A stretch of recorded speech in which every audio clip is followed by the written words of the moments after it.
Rates. Rates compare two different types of quantities.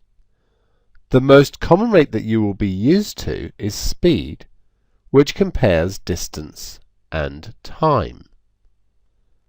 If a car is travelling at 60 kilometers per hour, and this is the rate because you note that the units are compound, composed of distance and time, this tells us that it will travel 60 kilometers in 1 hour.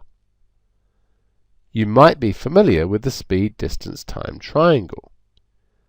Distance is speed times time. With triangles like this, the rate always goes in the bottom left-hand corner. So speed is the rate.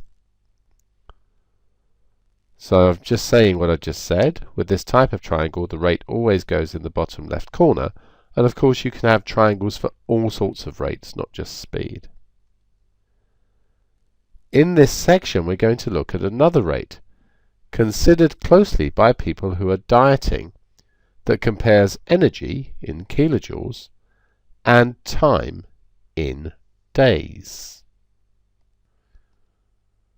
The rate is then in kilojoules per day. The table below, which is a rough guide, people vary, gives the number of kilojoules required by various individuals. So we have age bands, lifestyle, men and women. And usually men require slightly more than women because men have a faster metabolic rate and of course tend to be heavier.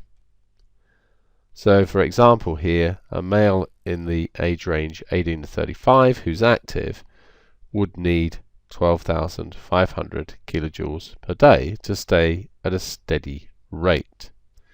We've also got some figures here for pregnant women breastfeeding, and we'll see how this table is used in some of the examples.